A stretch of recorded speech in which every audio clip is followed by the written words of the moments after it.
Previously on Inside MotoAmerica, pressure to rise.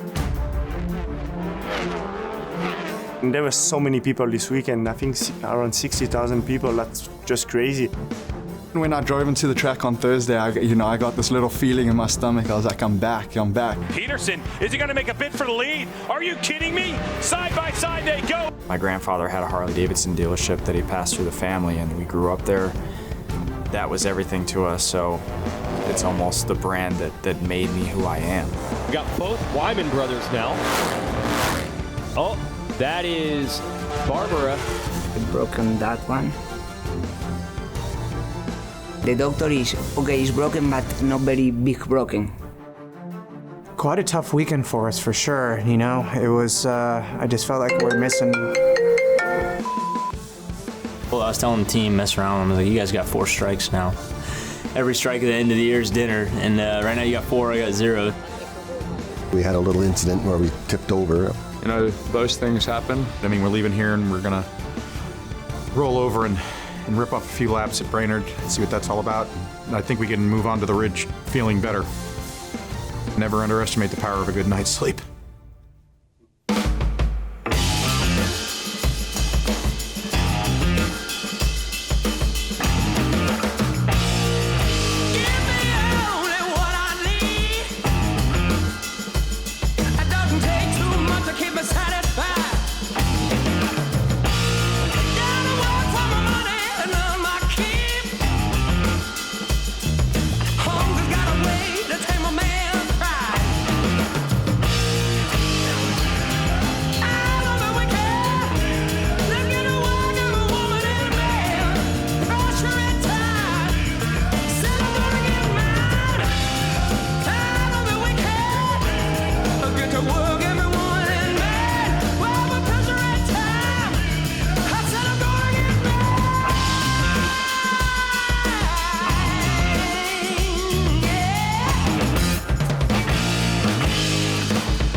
Tonight on Inside MotoAmerica. Quiet on the set! Jake Gagne took the points lead from Matthew Scholz after winning race 1 at Road America. After a day like today, we have a good race. Man, I'll take 20 minutes cruising around on the cool-down lap just to wave at everybody and see the action. So hats off to all you guys. And solidified his continued dominance, winning race 2. For the 5th win in a row, Jake Gagne takes the checkered flag. Luckily, I was able to just sneak around Cam into 5. Gagne retakes the lead. It's time to go. Cameron Peterson, Bobby Fong, and Loris Baz shortened Jake Gagne's margin of victory compared to VIR. All 3 finished 6 seconds behind Jake. It's a drag race to start-finish line. Matthew Scholz, no, he holds on by 4 thousandths of a second. Coming out with a 6th in the first one was definitely not what we wanted, but to salvage a 3rd in the second race by 4 thousandths of a second was extremely close, but very, very happy with how that ended up. Getting those podiums, it was honestly probably one of the best weekends of my life. Baz wasn't able to finish race 2 as he blew his engine on lap 3. I went through Cam and then the engine blew up. Just bad luck, you know, and when I blow up, usually I would have dragged my hand into the wall or something, but this time I just laughed, you know, it's just like, okay, what can I do? Bobby Fong had to fight his way back from 8th and nearly caught Scholz at the line for the last spot on the podium. Almost got 3rd. I'm looking forward to the ridge. Good thing about racing, we have another round and gotta try again, but I'm a sore loser. I'm a sore loser.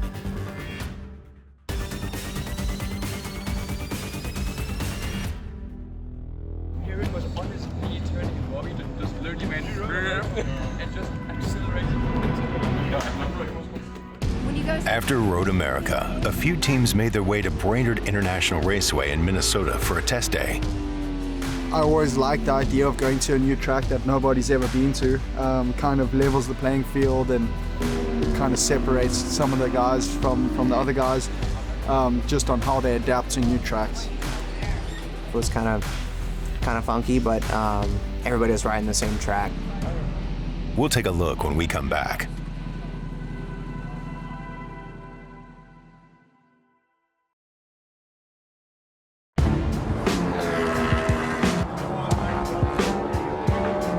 Days before the Ridge, Fresh and Lean Attack Performance Yamaha and a few other teams traveled to Brainerd, Minnesota for a test day to get familiar with the track for the round in late July.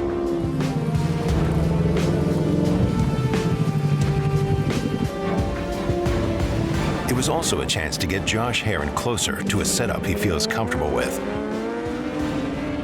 Track was like a little rough. It's like a little like, kind of like redneckish, like we had like a bunch of cones set up in the corners, and it was a little sketch, but they're making improvements. The layout was sick. Like turn 1 and 2, which are like the 2 super fast corners, was a ton of fun. Like the layout was cool. We had a cool chicane. Like I had a lot of fun on the track, and I'm finally feeling like myself on the bike. And you know, it's been a bummer. Like I came into this season expecting to be at the front, and having a teammate that's doing that, and I'm a couple seconds behind all the time. It's been rough.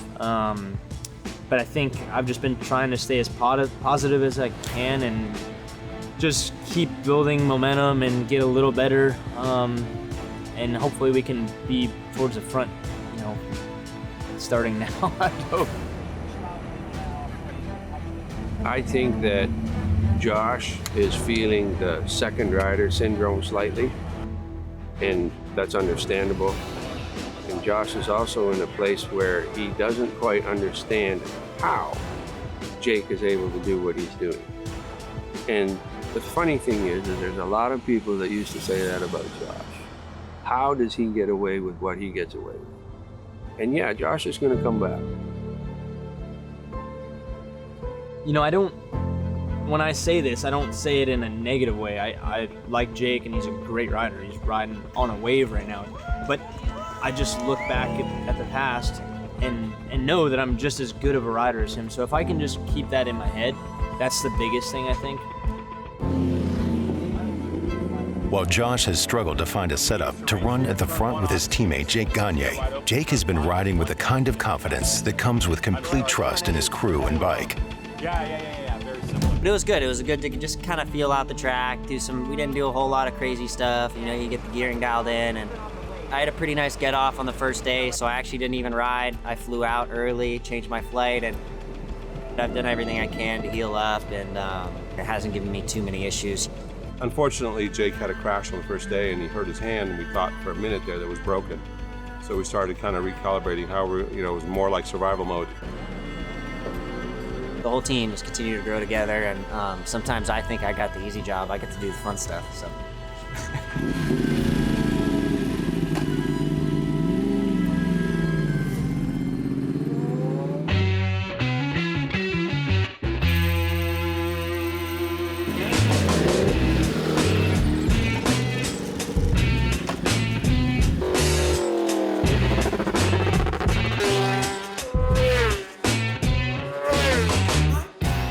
On Friday in Practice 1 at the Ridge, championship points leader Jake Gagne only put in 3 laps due to the injury he sustained while testing at Brainerd.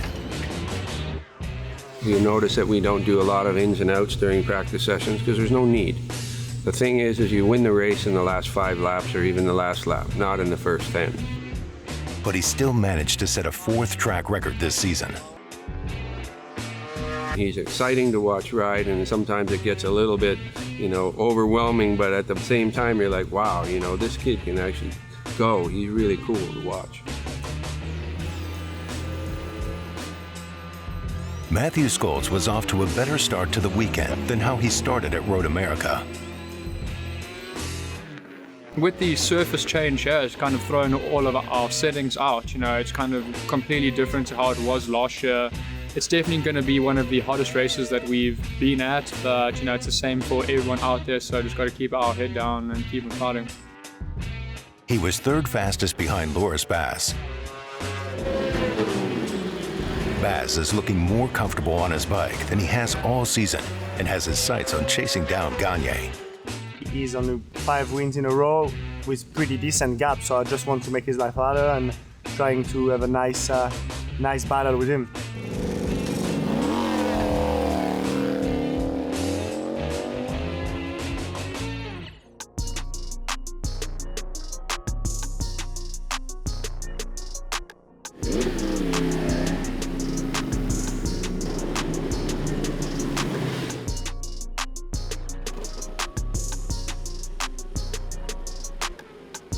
Later on Friday in qualifying 1, Loris Baz took another step forward, proving he has the pace to run out front. Baz and Cameron Peterson have been two of the only riders to show they could be capable of closing the gap to Jake Gagne.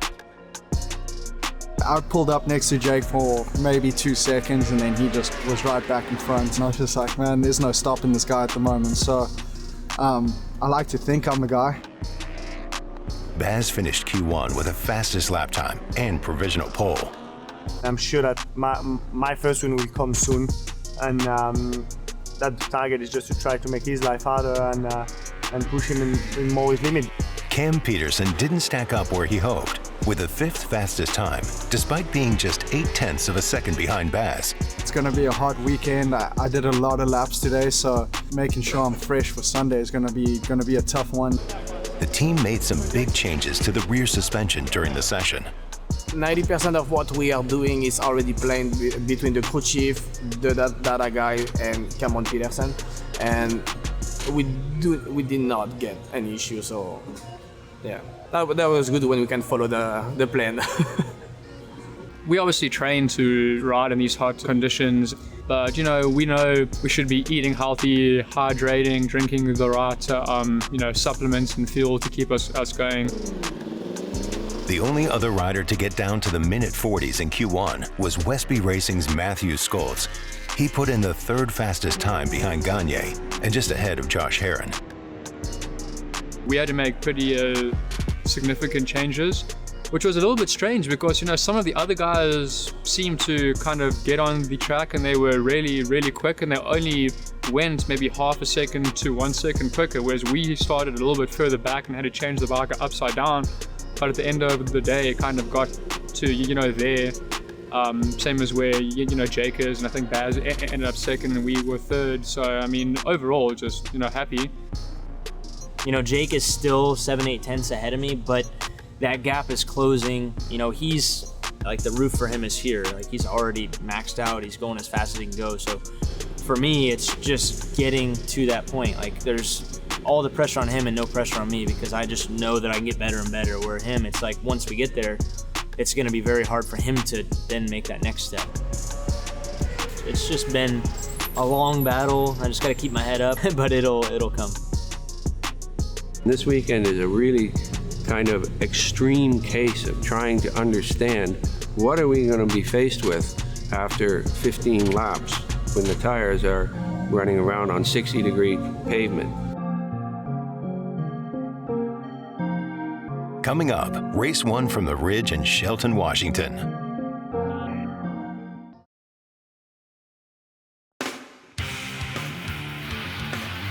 As a record-breaking heat wave hits the state of Washington for the weekend, the teams and riders were faced with the same challenge: endure the rising temperatures as they climb into the triple digits.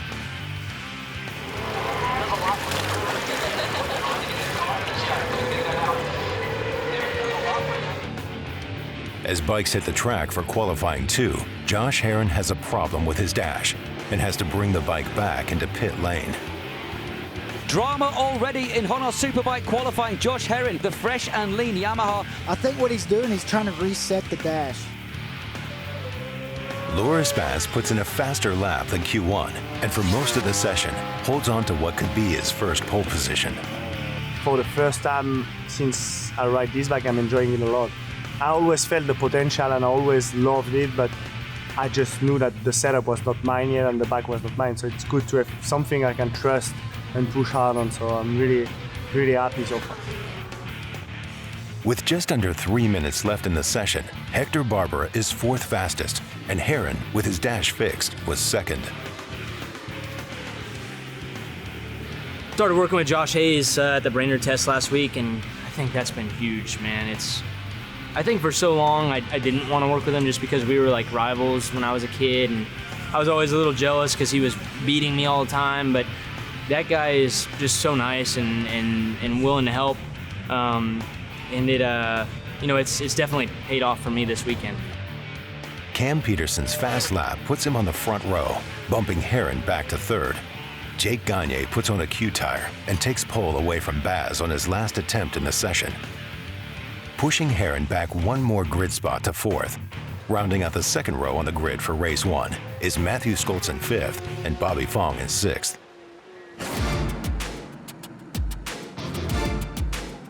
Nine days before the Ridge, the Warhorse HSBK Ducati New York racing team also made it to Brainerd, Minnesota for a test day.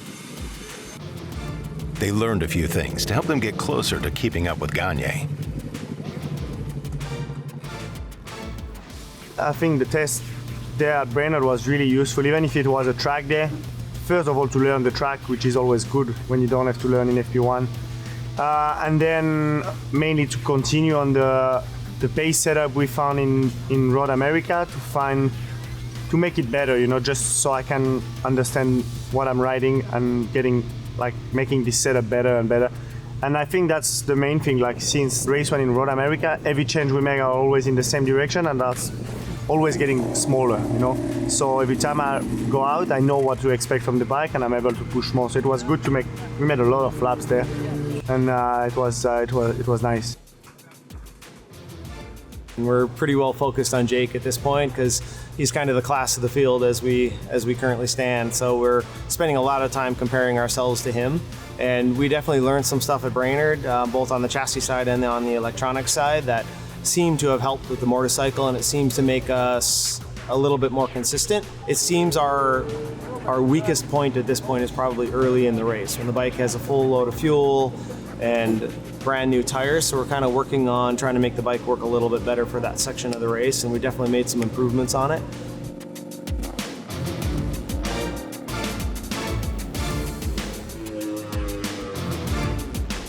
We had a great battle for P2, P3 so far, so we just have to make the same battle for P1 now. Will the changes in the bike setup be enough for Baz's first win in MotoAmerica? In 2020, MotoAmerica's first ever race at the Ridge saw Skoltz and Fong finishing 2nd and 3rd behind Cameron Beaubier, with Jake Gagne taking 4th in race 1. Gagne finished 2nd in race 2, and Cameron Peterson finished 7th on a stock 1000 bike. Kyle Wyman crashed out of the weekend. Although he wasn't injured, his bike had too much damage from the race 1 crash to grid up for race 2.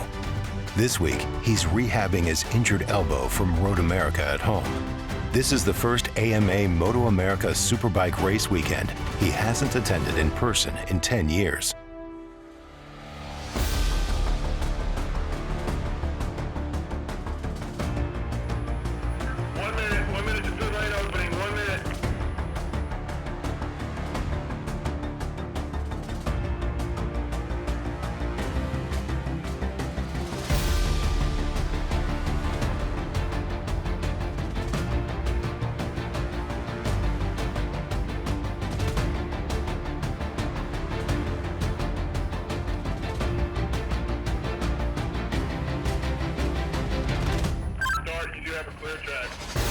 Lights are off. We are going racing, and the 32. Great launch from Jake Gagne.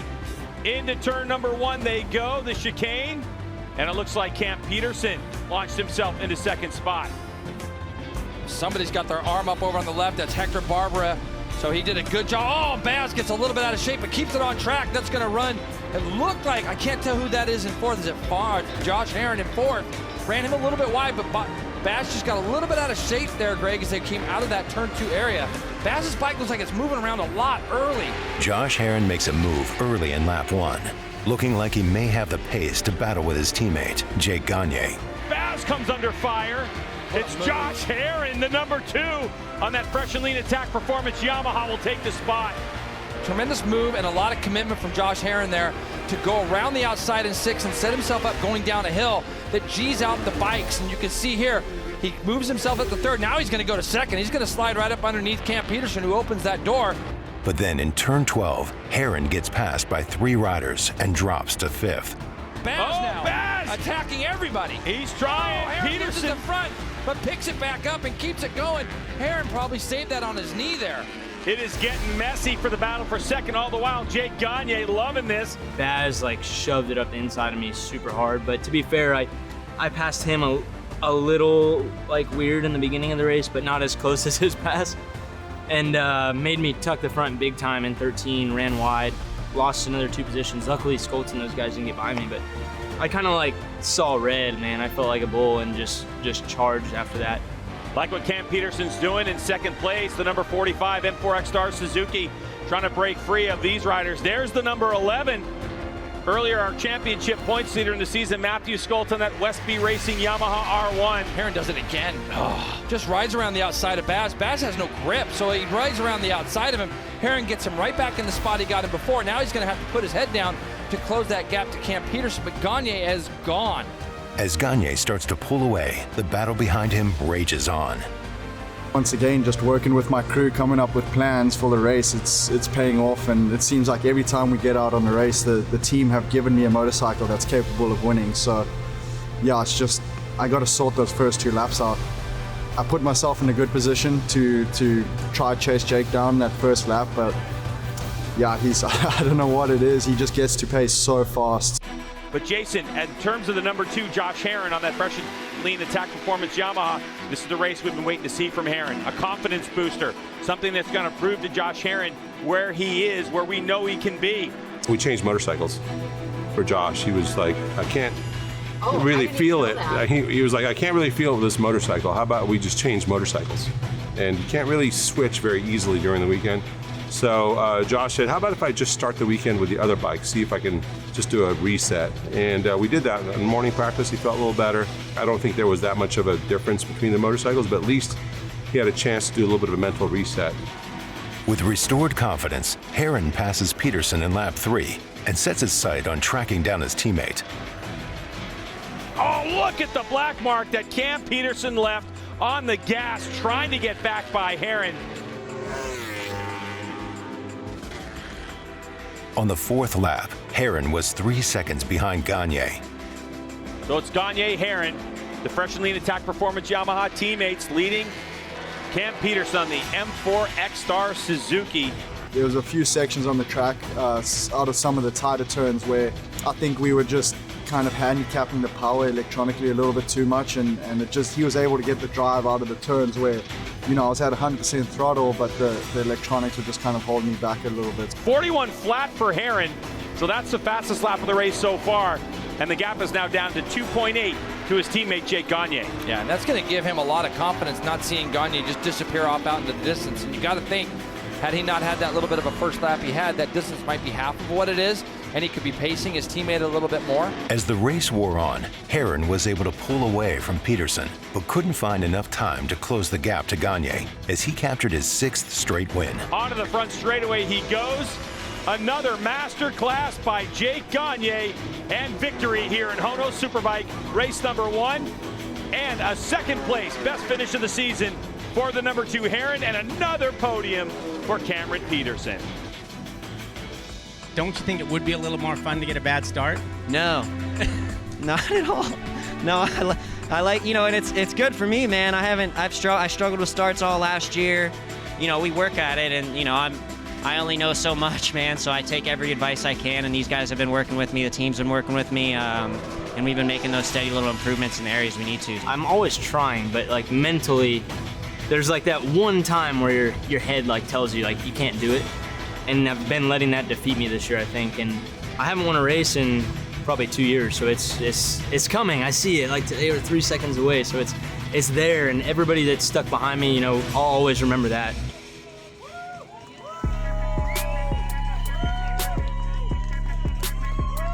Six in a row, huh? Yeah.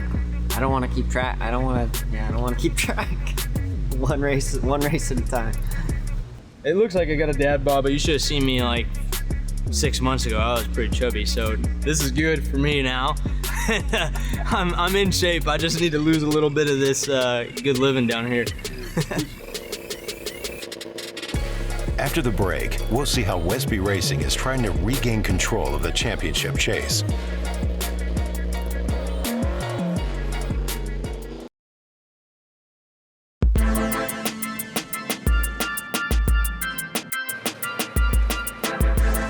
After starting the season strong, Westby Racing is struggling to find their way back to the podium. the team was hopeful that the Brainerd test would provide new insight to give them a boost coming into the Ridge. Coming off a very bad weekend for us, we were able to try a few things back to back. Our preseason tested was very limited for us with me coming back from the injury and stuff, so it was kind of nice just to go back and back-to-back things really, and kind of figure out which was better at certain tracks, and I think that it really lent itself to us having a strong weekend at the Ridge track. But I mean, as far as Brainerd goes, I was pretty happy with the track. There were 1 or 2 corners that were maybe a little bit sharp and a little bit close to the wall and stuff, but I mean, most of it, it's pretty high speed flowing, which is definitely something that I like.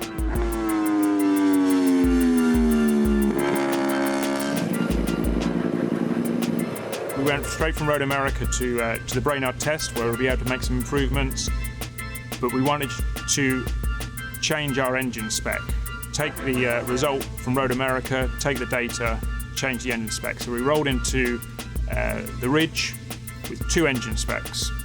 For the test day, we rode our 2021 spec for the morning, and then we moved over to our new spec that was built between Road America and the Ridge test. So there were positive results with that.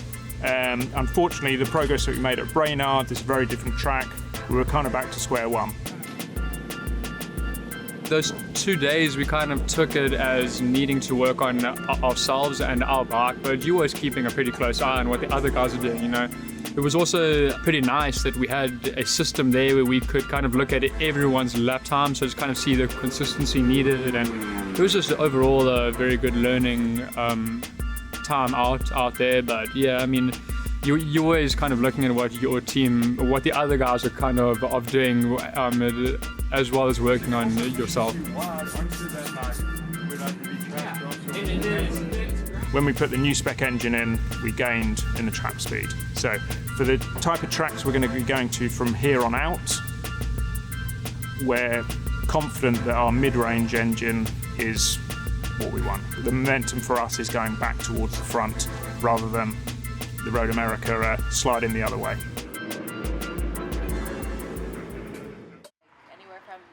Earlier this season, we visited Cameron Peterson and learned that his fiancée, Nina, wouldn't make many races. She finally attended her first race to provide some welcome support.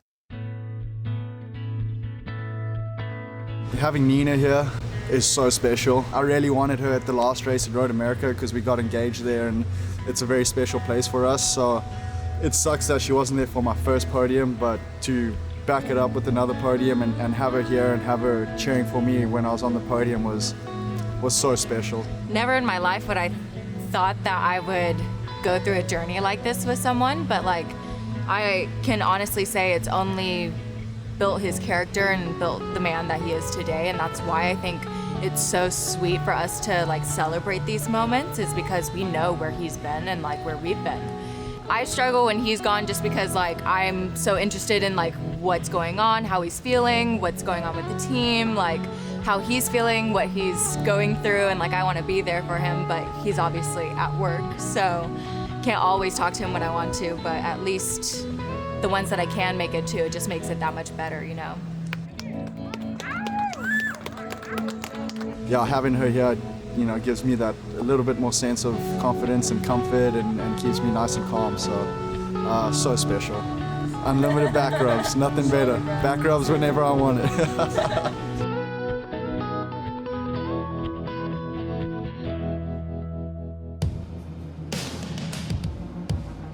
M4 X-Star Suzuki also attended the Brainerd test. With Cameron Peterson's continued improvement through the season, every chance to turn some laps on the bike is beneficial. I was really excited going there. It took me a while to warm up to the track, let's just say that, Our speed was there, but yeah, there was just something about the track that wasn't really gelling with me. There's some sections that I feel like shouldn't be there, but I understand there's some walls in certain spots, so they have to put us make the track a certain way so that we're not running into those walls. It was fun. I like the track. It's fast, like the turn 3, 4, the fast where you're wide open and stuff like that. I mean, it took me a little bit to get some bigger nuts to go wide open through there, but it was good. The only weird thing is like going on like the makeshift little chicane kind of before the front straight with the cones and stuff was kind of funky, but everybody was riding the same track, so I'm sure they'll do something for it for the MotoAmerica race weekend. But overall, it's fun. We felt good, and the bike felt fine there too. Back home, I haven't really been training like I really want to, just because I've had like a tailbone issue, or like I had like a sinus infection all week. It's just been like funky stuff that I really can't control. Any chance we can get on the bike is good, obviously, for fitness and just to work on things that we haven't had a chance to work on, so it was good. We only got to test one day, and yeah, I think like second last session, just a stupid mistake and tucked the front end, and yeah, I just watched this bike just tumble off into this beach sand. I don't even know what it was out there, but it's so soft, and it kind of took that wind away a little bit, but I ended up warming up to the track a little bit. I started having some fun, got into a flow towards the end of the day, so it's just interesting going to new tracks. Peterson and his calm demeanor won't be deterred by a crash. When you're riding at the limits, it's understandable that crashing is a part of racing. After this crash, you kind of feel a little bit guilty because, you know, it's a test day. So, but it was a new track.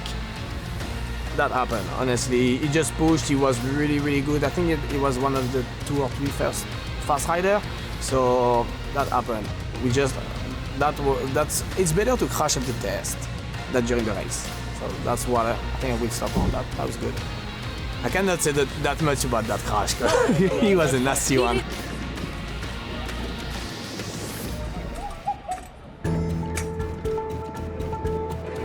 When we return, race 2 from the ridge in the Pacific Northwest.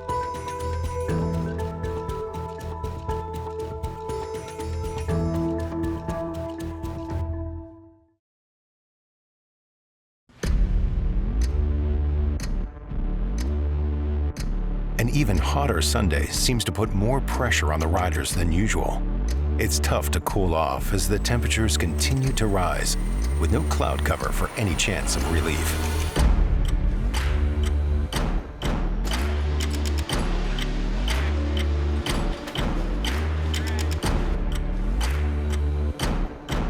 Normally, like, the air coming in from your helmet makes you feel better because you're sweating and you're wet, so it just feels good. And today I popped open one of the vents that I don't normally run, and because it lets in a lot of air, thinking it would be better, and it just was like a sauna in my helmet all of a sudden. Just yesterday was the hottest day, and just rolling out of pit lane, put your visor down, and it was just like, it's like when you open an oven and stick your head in it. It was something I'd never felt before. I even had to close my little vents on my helmet because I'd rather just be stuck in the heat than have like it's literally like put a blow dryer on your face, and that's what it felt like.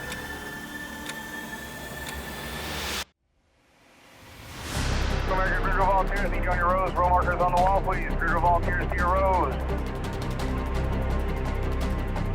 Reminder to all of our Superbike teams, this is a quick start procedure. Quick start. Jake Gagne has been nailing those starts. Can he do it again, or will his teammate rough him up a little bit? Maybe more grip for the 76 Baz. It's time to go racing. Clutches out. Herron gets a good launch. Gagne with about a bike length as they peel her off into turn number 1. It's going to be leaning on each other teammates. Is there any room? And it's going to be Gagne who gets the advantage. Oh, Herron just couldn't get the bike turned and lost the position. He tried to push that point with Gagne, but Gagne was having none of it, and it ultimately cost Josh a little bit on the exit there of that chicane. It was good to see Josh. He threw it up there and won. I didn't get a start like I did yesterday, so I saw him creeping up on me, and he tried to get around the outside and kind of close the door in turn 2. I wanted to pass Gagne on the start so bad. I know what it's like, you know, when you can just run laps by yourself and don't have any pressure, it's easy. Not easy, it's hard obviously to race as fast as you're going, but it's a lot easier than when you get somebody to pass you, because you get flustered, you start thinking, oh, they have the pace, they'll be there with me. And so I like passing people to play mind games with them a little bit. It just gets them thinking, and the more you think, the more mistakes you'll make, and so that's kind of what my side of it looked like. I was in control. It looked tight, but I was in control. The only thing that scared me a little bit was the track chunking up, and it got a little slippery coming out of the corner. Oh, look at Herron going up the inside. So he's going to go past Cam Peterson, and he's going to try to keep his teammate in tow. So Peterson losing a spot. These two South Africans, the 45 and the 11, know each other well. We'll see if Schultz is going to make an early move and make this a Yamaha 1-2-3 on the opening lap. So Jake Gagne doing what he loves to do so much after a good start and a contest from Josh Herron. We ran the harder front tire today, which was nicer for us. It gave me a little more confidence because yesterday we tore it up a little bit, so I was being pretty cautious on that thing. And even today with a little more heat, you know, I knew this is the type of track and the type of heat in this, you can't just throw everything you got from lap one. You got to just really ease into it and ride the bike consistently so you can do it for the whole 17 laps. And we kind of did that today. After the first lap, Jake Gagne isn't able to pull away as easily as he has in the last few races, as Herron pushes hard to keep up. In lap 2, Baz overtakes Schultz. Warhorse HSBK Racing Ducati New York entrant Loris Baz from France coming here to the United States trying to make a name for himself. It's been an up and down season to say the least. Yesterday was a bit of a disaster, but now it seems like he's got a good motorcycle underneath him. He also has a bit of clean air to feed that Ducati V4R. I definitely think we improved the bike a lot all weekend, and it's the best bike I ever rode, and I enjoyed the bike so much. Every lap I did this weekend, apart from both races, which sucks because it's where you need to be fast. Baz gains another position in lap 4, passing Cameron Peterson. So much movement in the M4X Star Suzuki on the gas for Cam Peterson. Just really giving him so much feedback, and you can see that for Peterson, it's not the most comfortable motorcycle to ride, but he is definitely digging deep, and there it is. There's the move up the inside, goes Baz for position. And he stood Peterson up for a moment. That's just trusting the front tire, letting the brake off and getting down to the apex. That's a late move by Baz, but that's a tremendous pass. Now he's going to have that clear track. But look what Cam Peterson's going to try to fire right back. Not quite close enough. Herron is trying his best not to let Jake Gagne run away with this one. After 5 laps, Gagne only has a 1.1 second gap. All this is going to do is help Josh's confidence over and over. And we're going to a track I know next that he loves, Laguna Seca, and this is just going to continue to hopefully get that number 2 bike closer and closer. On lap 10, Cameron Peterson gets by Baz and tries to pull away. But on the next lap, Peterson has a problem with his bike and starts to fall back. Cam Peterson now with a problem, hand in the air. What a bummer. Oh, that is such a heartbreaker for the M4X Star Suzuki rider. Bike 4-5, possible mechanical, 4-5. We don't know exactly what it is right now because there is a lot of component on this bike, so electronic and mechanical. From outside, we have to tear the bike down and look at the data, and we will know probably in the next couple hours. We'll know what's happening.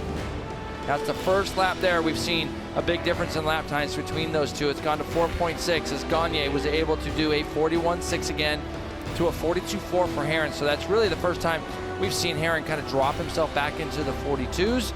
If you've ever wondered what 7 race wins look like in a row, Jake Gagne has just done it. Another victory in HONOS Superbike.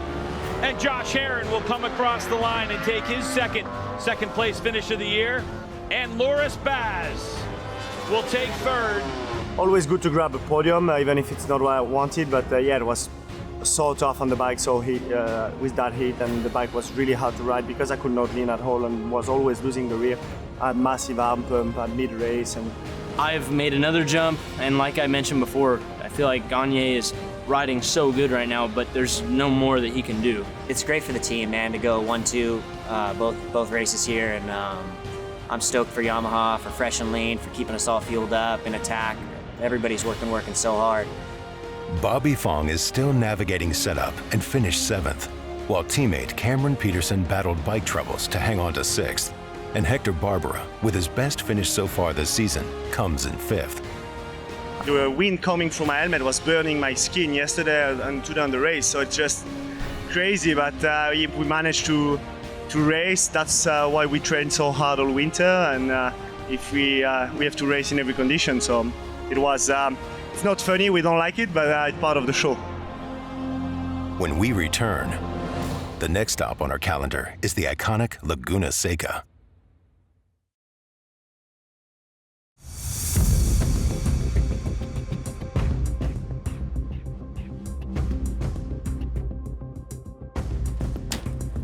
Now that fresh and lean Attack Performance Yamaha swept the weekend with a 1-2 finish in both races, the other teams are feeling the urgency to push even harder. Round 5 at WeatherTech Raceway Laguna Seca will mark the halfway point in the HONOS Superbike Championship. Riders will be challenged by the famous corkscrew and rainy curve, named for MotoAmerica president and two-time 500cc Grand Prix world champion Wayne Rainey. It's the point in the season where riders need a strong showing to solidify their place in the championship fight. It's cool to go in a track that I know and that I love. I would try to take a couple of days off. I stay on the West Coast. I'll try to take a couple of days off after this one. I feel pretty tired after this race.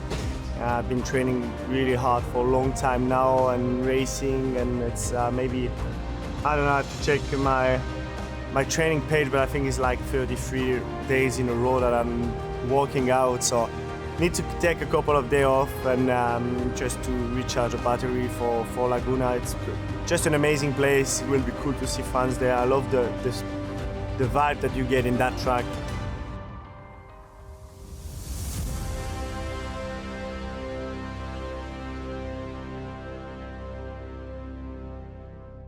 We went in this year thinking we would be pretty regulars on top of the podium, so it was a bit of a struggle at first with Josh, and I think he's getting his rhythm now. I think a couple years off of Yamaha, it's a little different ride than the Suzuki for sure. It's like polar opposite Suzuki, and then different for sure a different ride also from the BMW. So I think he's starting to feel it. So I think Laguna's going to be pretty interesting since Josh holds the track record there.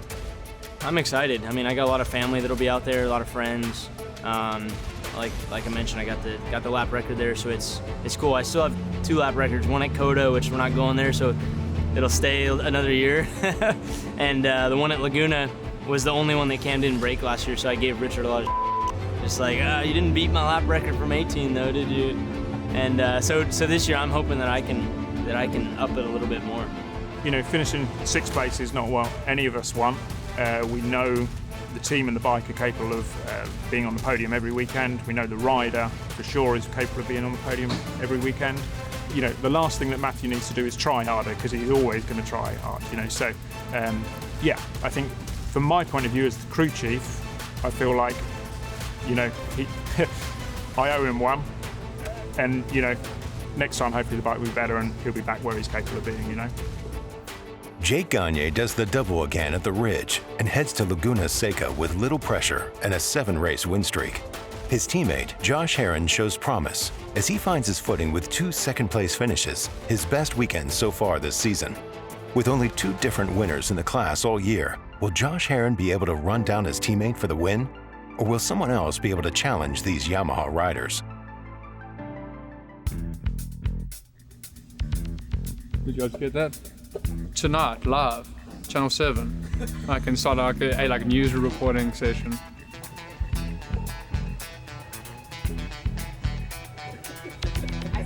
We're doing more spins. I'm kind of dizzy. Nos vemos en Laguna. See you in Laguna. It's Spanish and English, no? Yeah.